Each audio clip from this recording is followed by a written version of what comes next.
अक्सर महिलाएं करती क्या है या पुरुष करते क्या है, अगर गंजापन हो रहा है या किसी के बाल जो है वो फॉल हो रहा है, हेयर फॉल की समस्याएं हैं, तो उस कंडीशंस में बिना सोचे समझे मिनॉक्सिडिल का प्रयोग करते हैं। माय डियर फ्रेंड्स, आज मैं आपको बताने वाला हूं कि मिनॉक्सिडिल जो है क्या है और इनका उपयोग कैसे होना चाहिए और इनका साइड इफेक्ट्स क्या है और उनकी क्या सावधानियां हैं।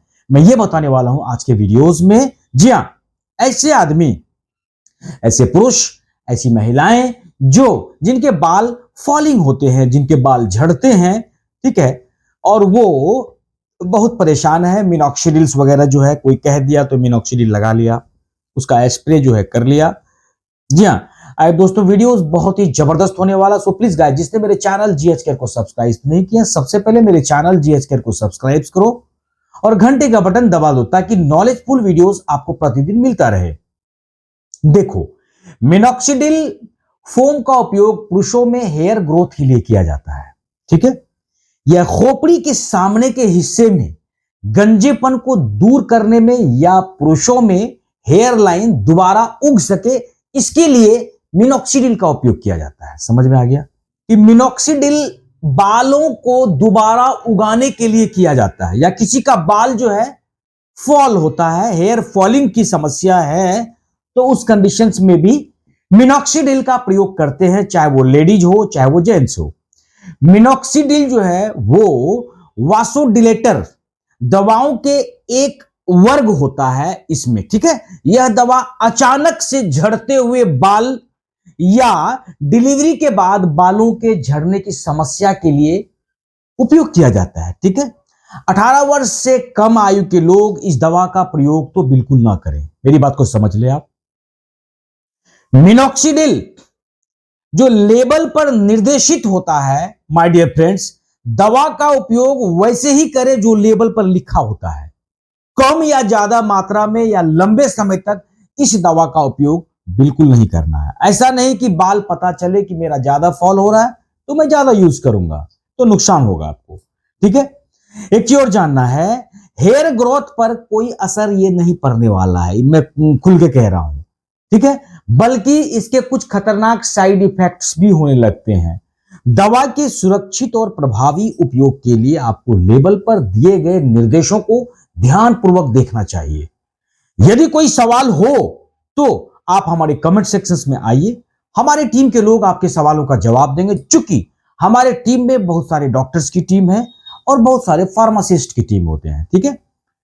मिनॉक्सिडिल लगाने से पहले यह सुनिश्चित करें कि आपके बाल और आपके स्कैल्प अच्छी तरह से ड्राई हुए हैं कि नहीं हुए हैं। इफेक्टेड एरिया, जहां से बाल झड़ रहा हो, जहां गंजापन हो, यानी कि प्रभावित हिस्से पर ही दवा लगाना है। मिनॉक्सिडिल आमतौर पर दिन में 2 बार, सुबह और रात में लगा सकते हो आप।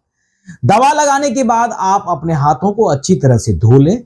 स्कैल्प पर ही दवा का प्रयोग करें। शरीर के किसी अन्य हिस्से पर दवा का उपयोग तो बिल्कुल नहीं करना चाहिए, ठीक है। ट्रीटमेंट के बाद ग्रोथ में 4 महीने या उससे अधिक का समय भी लग सकता है आपको। अगर 4 महीने के उपचार के बाद भी कोई फर्क ना दिखे तो आप हमारे कमेंट में आइए, मैं आपको बताऊंगा कि इनका बेहतर उपाय क्या है, ठीक है।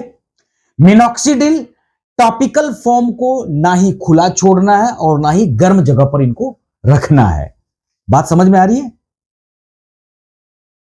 अगर आपको इस दवा से एलर्जी है या यदि कोई अन्य एलर्जी है तो मिनॉक्सिडिल का उपयोग करने से पहले सबसे पहले आप अपने डॉक्टर से मिलना है।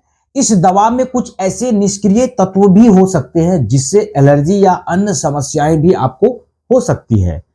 वैसे तो अधिक जानकारी के लिए आप हमारे कमेंट सेक्शंस में आइए और हमसे पूछिए, हमारी टीम के लोग आपके सवालों का जवाब देंगे निश्चित तौर पर। मेरे दोस्त, एक चीज जानना पड़ेगा, यदि आपको स्कैल्प की कोई बीमारी, जैसे अगर बात करें एक्जिमा, जैसे बात करें इंफेक्शंस, हार्ट की समस्याएं, जैसे सीने में दर्द हो, हार्ट अटैक की प्रॉब्लम हो या हार्ट फेलियर की प्रॉब्लम हो, तो इस कंडीशंस में किडनी या लीवर की समस्याएं भी हो तो आपको क्या करना है, अपने मन से इस दवा का प्रयोग नहीं करना है। आप डॉक्टर से पूछिए अथवा हमारे कमेंट सेक्शंस में आइए, हमारे टीम के लोग आपके सवालों का जवाब देंगे।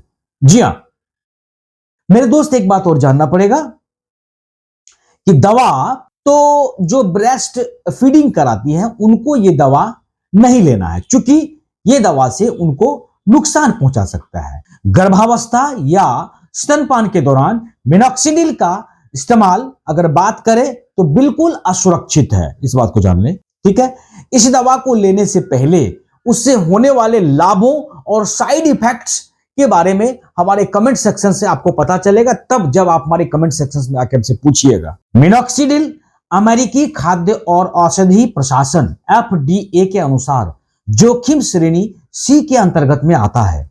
FDA के द्वारा निर्धारित गर्भावस्था जोखिम श्रेणी में आता है। ठीक है, बात को समझो। अब देखो, किसी ने मेरे से यह पूछा कि सर मिनॉक्सिडिल से क्या दुष्प्रभाव हो सकते हैं। ठीक है, मैं आपको बता दूं, प्रभावित हिस्से में जहां इफेक्टेड पार्ट्स है, प्रभावित हिस्से में जलन हो सकती है, चुभन या लालिमा भी आ सकती है। यदि इनमें से कोई भी प्रभाव लगातार बना रहता है या बिगड़ जाता है तो अपने डॉक्टर या फार्मासिस्ट से तुरंत जाके आपको मिलना चाहिए। डॉक्टर या दवा आपके लिए तभी निर्धारित करेगा मेरे दोस्त, जब उससे होने वाले मतलब कि साइड इफेक्ट से लाभ आपको ज्यादा हो, तभी आपको दवा लिखेगा। हालांकि इस दवा का उपयोग करने वाले कई लोगों पर किसी भी तरह का कोई दुष्प्रभाव अभी तक तो फिलहाल नहीं देखा गया है। शायद ही कभी दवा के स्किन के माध्यम से अवशोषित होने पर कोई दुष्प्रभाव दिखे।